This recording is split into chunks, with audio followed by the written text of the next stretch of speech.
Y de la política exterior en Venezuela o de Venezuela pasamos a la economía. La crisis se agudiza con una hiperinflación galopante. En el mes de noviembre ha llegado a 1.300.000%, según cifras que se han proporcionado en la Asamblea Nacional. Los parlamentarios han indicado que la situación es catastrófica, pues van 60 meses de recesión económica. Este es un informe de Luis Laya. Este año 2018 lo hemos catalogado el año de la catástrofe.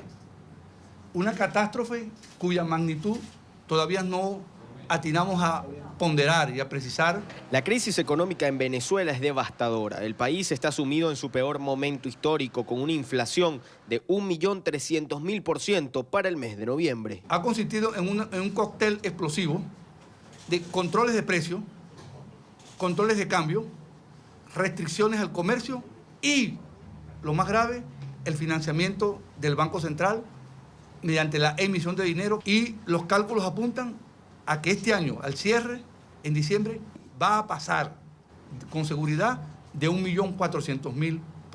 Un aspecto que empeora la situación es el impago de la deuda externa, que alcanza en 2018 $7.100 millones. No hay fondos con que liquidarla. La deuda que emitió el gobierno de Chávez, esta deuda es la herencia del gobierno de Hugo Chávez, que hoy no se puede pagar. Este año, la economía nacional, según los cálculos que hemos hecho, la caída va a estar entre 25 y 28% de la actividad económica, con lo cual acumularíamos 5 años corridos de caída de la actividad económica medida por el Producto Interno Bruto. Denuncian que esto pone en riesgo algunas de las propiedades petroleras de Citgo, que ya está en la mira de quienes no han recibido sus pagos. Es el caso de Cristalex, que ya amenazó con demandar para subastarla. Esto repercute directamente en el día a día de los ciudadanos que padecen la crisis. La hiperinflación es uno de los mecanismos más perversos de empobrecimiento del ciudadano. Y mientras la hiperinflación se mantenga en Venezuela, no solo se le está confiscando el poder adquisitivo del salario del trabajador, sino también se le está confiscando el poder adquisitivo del ahorro, que ya prácticamente no existe. Otro elemento de la crisis es la dolarización de la moneda. La mayoría de los productos ya se consiguen en precios en divisas. Esa dolarización, por la vía de hecho, es precisamente un mecanismo de tratar de protegerte de esa hiperinflación que se traduce en un aumento en los precios de por encima de 3 puntos diarios. La dolarización de facto ocurre cuando el venezolano no confía en el bolívar, porque no hay manera de hacer un acuerdo en bolívares. O sea, ¿cómo pactas tú una deuda en bolívares ahorita y cuánto vas a pagar mañana? Desde la Comisión de Finanzas de la Asamblea Nacional han propuesto un plan para recuperar la situación económica del país, que empieza con aceptar la ayuda humanitaria, establecer un plan de recuperación macroeconómica que acabe con el financiamiento del Banco Central de Venezuela y establezca un precio estable para el tipo de cambio, así como la recuperación de la producción petrolera del país. Desde Caracas, Venezuela, para NTN 24, Luis Alejandro Laya. A esta hora, y para hablar o profundizar en estos temas económicos, nos acompaña Ángel García Banch, economista, profesor de la Universidad Central de Venezuela. Señor García Banch, bienvenido, buena tarde, gracias por estar aquí. Buenas tardes, Idania, gracias por la invitación. Yo, cuando escucho estas definiciones de la economía y lo que se dice, uno siempre piensa que lo que puede venir es peor. Y también uno pregunta, ¿se puede estar peor de lo que ya está Venezuela? Pero si el año 2018 fue el año de la catástrofe, ¿cómo visualizamos el 2019? De altísima incertidumbre desde el punto de vista económico, desde el punto de vista político, desde el punto de vista militar, desde el punto de vista de todas las instituciones del Estado, desde el punto de vista de la nación toda, sí. Porque la nación se está fragmentando, buena parte de su población está dejando el territorio, no tanto porque quiere dejar el territorio, sino porque quiere dejar el régimen que tiene control del territorio, que es una banda criminal internacional que se ha hecho del poder con, evidentemente, ayuda de regímenes que se hacen pasar por opositores, ¿no? Entonces, hemos visto que se han hecho de todos los recursos, la industria petrolera la han destruido, se han metido en mafias de cambio, mafias de minería, mafias de combustibles, mafias de todo tipo, en un contexto en el que, insisto, la forma de percibirlo desde fuera es bajo la forma de emigración, éxodo masivo, es una diáspora creciente a ritmos acelerados. Estamos hablando de una destrucción de la población descomunal. Cuando la guerra de independencia estamos hablando de un 30-40%, claro, allí en ese caso fue por muerte, fue una guerra devastadora. Después vino la guerra federal, también tuvo implicaciones enormes, y bueno, ahora lo estamos viendo bajo la forma de diáspora, la población contrayéndose prácticamente por la vía de la inmigración masiva, aunque eso todavía no se ha registrado en las estadísticas oficiales, evidentemente. Pero sí, es una situación terrible, y solamente, en mi opinión, con ayuda externa es que vamos a poder dar el traste con el régimen, porque una solución interna ya yo no la veo, después de que ha quedado claro que es imposible una salida de facto al interno por temas de coordinación, no por temas de que todo el Estado venezolano esté secuestrado por esta banda internacional, esta banda criminal internacional. Yo estoy seguro que buena parte del Estado, y me refiero a la Fuerza Armada, está en contra de lo que está ocurriendo, pero no tiene la capacidad de coordinar una solución, una salida, porque es un sistema también de, digamos, de lo que se conoce en Venezuela como sapos, es decir, de inteligencia, de paso de información. No puede haber un mecanismo de coordinación entre los militares. Entonces estamos quedando a que la comunidad internacional participe de esa solución, y yo creo fielmente que tiene intereses muy claros para participar, tanto por el tema de la diáspora como por otros temas asociados a la economía venezolana. Claro.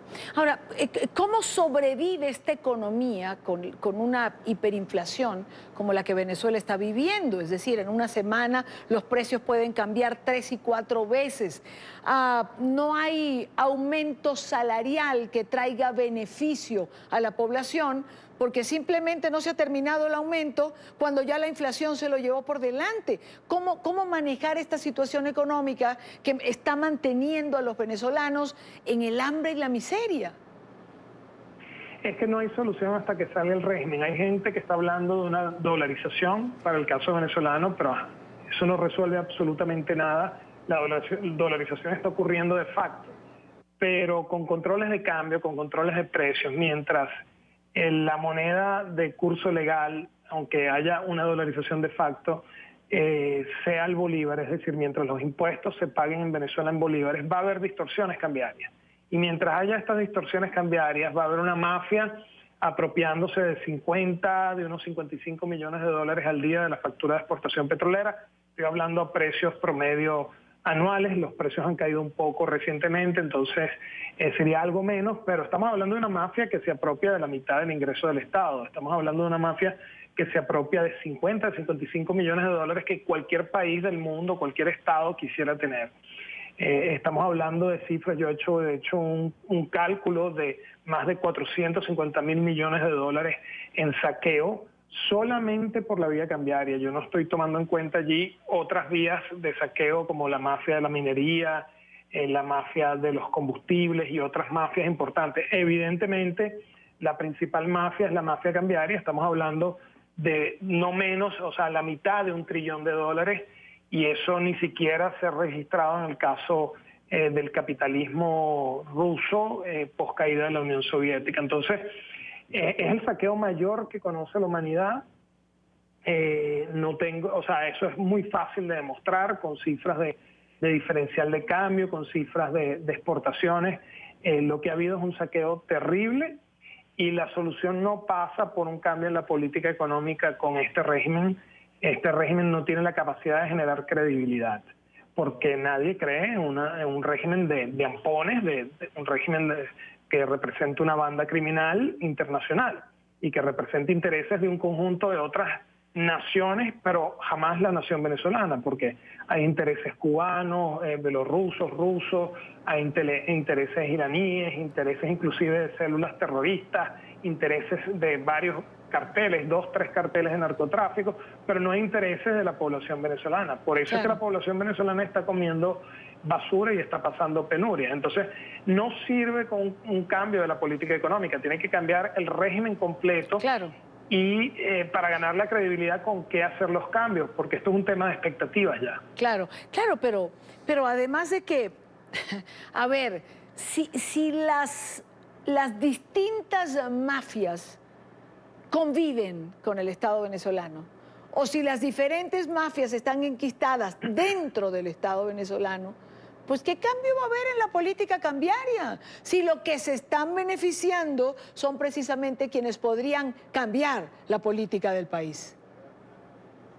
Totalmente de acuerdo, totalmente de acuerdo. A quienes le tocaría dar al traste con el régimen cambiario son los que se han hecho multimillonarios robando cantidades obscenas de divisas bajo distintos mecanismos, pero que al final se reducen a la sobrefacturación de importaciones, bien sea a través del mecanismo de los CLAPS, del mecanismo de PDVSA, las propias compras que hace PDVSA, que por eso también se desploma la actividad petrolera, porque las compras la dirige no la transnacional petrolera, sino un grupo de ampones dentro de PDVSA. Y por supuesto el CEOFAN, que hace sus compras ya no civiles, sino militares, de provisiones, etcétera. Y entonces, evidentemente, todo está sobrefacturado, donde debería llegar 100 unidades, llega una, pero esa unidad está más que sobrefacturada por 1.000, 2.000, 3.000, 4.000, 10.000, a veces 100.000 veces. El ejemplo de los CLAPS yo creo que es el más claro. El nivel de sobrefacturación es descomunal y bueno, en eso se van las divisas del país. Las divisas del país no se convierten en mercancía. Las divisas me refiero más que del país, del Estado, del Estado de ampones que se ha apropiado hoy de esas divisas. Es que eso lo dijo Maduro con suma claridad cuando llegó. Dijo, ya no habrá dólares, ahorita habrá dolores. Dicho y hecho, lo que ha habido es dolores y los dólares son para ellos. Para el pueblo, que el pueblo son 200, 300 personas que forman ese politburó de mafia que hace las políticas económicas. Sin lugar a duda, no va a haber cambio mientras no se produzca la remoción por la vía, y yo lo voy a decir con suma claridad, por la vía de la administración de la violencia internacional. Yo no veo ningún tipo de salida que sea pacífica, negociada. Todo eso es un cuento. Una banda criminal no sale con negociación. Por eso es que yo he sido muy crítico de lo que ha hecho la Mesa de la Unidad Democrática, que se ha sentado a negociar con un régimen, y el régimen tiene un ejército y tiene, digamos, capacidad de ejercer violencia, pero la MUD no tiene. Entonces, y cuando va a sentarse con los aliados internacionales, le dice que nada de presión por la vía violenta, sino que por el contrario se levanten sanciones. Entonces lo que vemos es un liderazgo de disque oposición reproduciendo al régimen, porque ya lo sabemos, está más que claro, hay conexiones importantes entre los financistas en ese sistema gatopardista de lo que es la política venezolana, donde hay grupos que están financiando a ambos lados. Entonces, cuando eso ocurre, evidentemente las opciones para una salida interna por la vía de una rebelión cívica es muy baja, es mínima, y la fractura del Estado, de la Fuerza Armada, es difícil por el tema de coordinación. Entonces estamos en manos de una salida internacional y yo creo que están dadas las condiciones para que eso ocurra. Bueno, de no llegar esa salida administrada por la violencia internacional, usando una frase que usted acaba de decir, es tan sencillo como traducir este análisis en más hambre y más necesidad para el pueblo de Venezuela. No hay otra cosa en el futuro, lamentablemente, que no sea esa de no haber un cambio político. Bueno, definitivamente, y no solamente para el pueblo de Venezuela, para el pueblo de Colombia, porque lo que va a ir a Colombia es una situación terrible. O sea, estamos hablando de que yo he hecho cálculos al respecto. ¿Sí? Podríamos estar hablando yo calculé de julio de 2018 a julio de 2019 podrían haber salido de Venezuela 3, 4 o hasta 5 millones de personas. Que van evidentemente a llegar a plazas ya muy conocidas, que son Colombia, Perú, Ecuador, no llegan tanto a Argentina, pero Chile, y bueno, y estamos hablando de regímenes que no van a poder, o sea, es imposible que se puedan reelegir, porque lo que le estamos llevando es por lo menos un desempleo de 5 o 7 puntos de desempleo que se le sumarían en promedio a las tasas de desempleo ya existentes.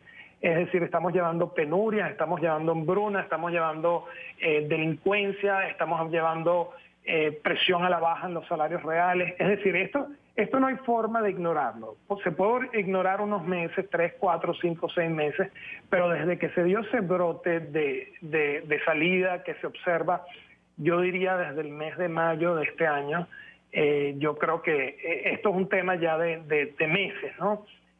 Porque la comunidad internacional lo está sintiendo, sobre todo los países vecinos. Además, hay importantes razones adicionales: el financiamiento al terrorismo, la protección a células terroristas, 3 carteles de Estado con protección total de la Guardia Nacional Bolivariana. Luego hay un conjunto de razones y, por supuesto, hay una razón fundamental, vamos a estar claros, que es que Venezuela tiene en el subsuelo una de cada 5 gotas de petróleo. Es inviable en el planeta que el país con más petróleo se quede estancado por culpa del comunismo y por culpa de una banda criminal internacional. Ahí va a tener que haber una presión de salida y en esa presión de salida yo creo que se dan las condiciones para un cambio de régimen completo del Estado. El Estado venezolano hay que hacerlo de nuevo y lo vamos a hacer y hay quienes están preparados para hacerlo. Y estamos hablando de un sistema político nuevo y una economía de libre mercado. Venezuela ha sido república, pero jamás ha sido libre mercado. Cuando Venezuela sea república y libre mercado, será un milagro y la gente verá a Venezuela como un milagro que va a ser, bueno, simplemente un país con todos los recursos naturales y recursos humanos abundantes, con una institucionalidad que por primera vez le catapulta hacia el siglo XXI. Va a ser un cambio fundamental y estoy seguro que lo vamos a vivir. Ojalá que sea muy pronto. Ojalá que sea muy pronto. Ojalá y así sea. Quiero agradecer a Ángel García Banch, economista y profesor de la Universidad Central. Gracias por estar con nosotros estos minutos.